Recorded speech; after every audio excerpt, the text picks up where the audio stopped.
I used to have a mullet in the 80s, man, you know, bigger the hair, closer to God, you know. I was a cinder fella, man. I had a little glam rock thing, man. It was cool. It was wild, man. Okay. Please don't remind me, because I have a watch. Okay, you guys are all impatient every time, and we've got something real serious to talk about. You all seen the Herbivores? The house band of Seattle Hempfest, the Herbivores? Jim and Cher with the long dreadlocks all the way. They're tall and they got dreadlocks all the way to the ground. And Jim and Cher have been involved with us since about '89, before the Hempfest even started. And Cher's been the treasurer of Hempfest for a lot of years, man. And she's the one that money calls up the delivery. What do you mean it's that much? We didn't pay for that. You drove that. You broke that sprinkler. We're not paying that. She was always going to find insurance for us and everything. Cher has been a backbone of this organization, man, like unlike anybody. Unlike anybody. Giving. And we came up about $24,000 short 2 years ago. And we didn't know what we were going to do. It was the end of Hempfest, man. It's when my colon problem started. And Jim and Cher says, well, you know, we'll mortgage our house. I'm like, what? We'll mortgage our property. Even though their son, James, our band speaker liaison, was dying of cancer. He died on August 4th, right before last year's Hempfest. Right after I performed his wedding to Beth, one of our main volunteers. It was very, very sad. And Cher was here last year working 12 hours a day in the trailer counting money. She didn't come out once during the whole event. Well, she came out at the end of the day, you know. And you guys kicked down. We were in trouble. We asked for money, and you guys kicked down the most contributions we've ever had in the history of Hempfest. And we were able to pay Jim and Cher back their money that they put their property on the line, everything to save Hempfest. You helped us pay Cher back. Thank you. I really, really wish I could bring Cher out to thank you herself. But Cher had cancer at the time, and she didn't tell us. Because she didn't want to freak James out. She wanted him to survive his cancer, so she didn't tell anybody. We knew something was wrong when we saw her last year at Hempfest. And Cher passed away on December 4th. And Jim, would you bring her down here, please? No one has ever sacrificed as much. You know, 2 weeks before she died, the hospice nurse came to meet her, and there Cher was on the commode with a laptop, racing to finish the taxes before she died. Vivian McPeak speech. I'm not exaggerating. She finished the taxes before she died. She cared so much. She goes, "I'm so sorry, Vivian. I'm letting you down." That's the kind of person that Cher is. Forever, this will be the Cher Parker main stage.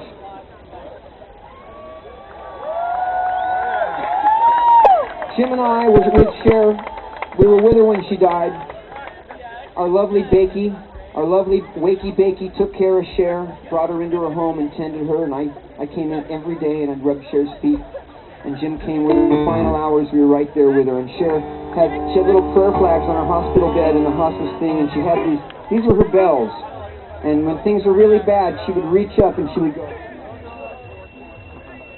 These bells were pulled out of the river, the Cedar River, right off of their property. Right off the property. It was in the river by James, their son who passed away. He pulled these out of the river and said, "What's this?" These were Cher's spiritual bells where she would affirm her spirituality when she knew she was dying. She was so courageous.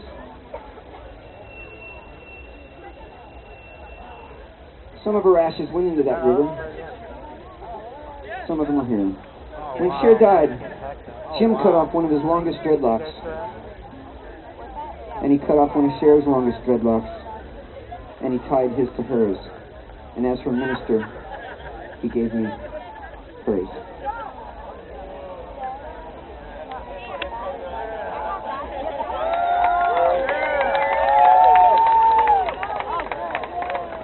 And here's some of her ashes. James and Cher, we know you're here. We know you're not going anywhere we're not all going. There's nothing unique about you. But we sure miss you and we sure love you. And this one this year is all for Cher. This is all for Cher. With a name like Cher, S-H-A-R-E, it's got to be good. We love you, Cher. Jim, say a few words to our family. Hey man, I can feel all you guys out there, and for Cher, and for my son James, you know. Thank you for everything that you've done for me and allowed me to be helping with this here event for many years, and, you know, embracing my band in this town.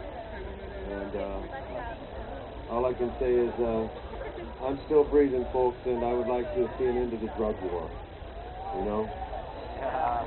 And you know, if one family has not taken enough, with all that he's lost, Jim, what's going on recently with you, bro? I started a medical co-op down in Siskiyou County, California, with 10 patients. Cher was one of them, very sick. Some of my patients in wheelchairs, very sick. Vivian, one of my patients. And we were embraced by the local community, it seemed anyway.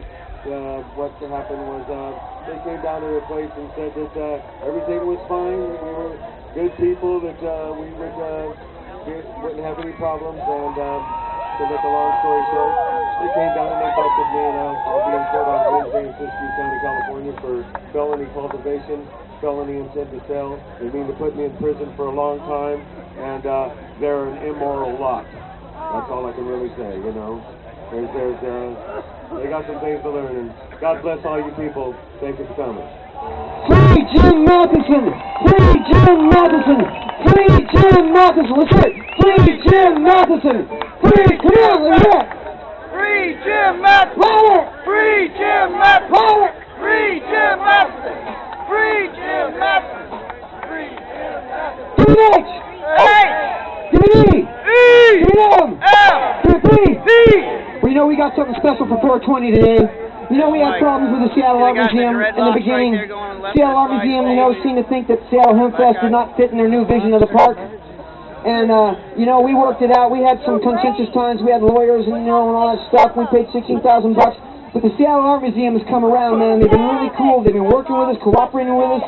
The Olympic Sculpture Park is what they run. It's been really ivory. We love their security people. They sent one of their main representatives here to talk to you and to love you and to show their respect at 420. So, ladies and gentlemen, I introduce to you from the Olympic Sculpture Park, Talking Man!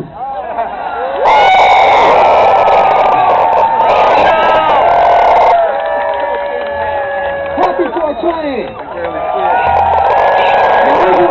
The Seattle Art Museum and the Olympic Sculpture Park to send Talking Man down here to show support. Right on! You know, we're just melting them down left and right. Is it time? I don't know what's going on over there, but you're slam dancing. Be careful, folks. Okay? Right, there we go. For the needy, not the greedy. There you go, Greg. Yes, Talking Man, thank you so much, bro, for coming by. I really appreciate it.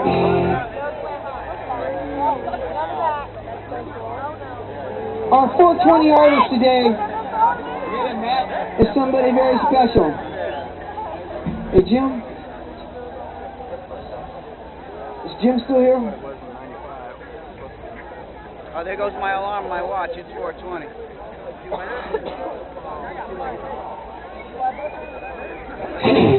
Okay, folks. Heads up!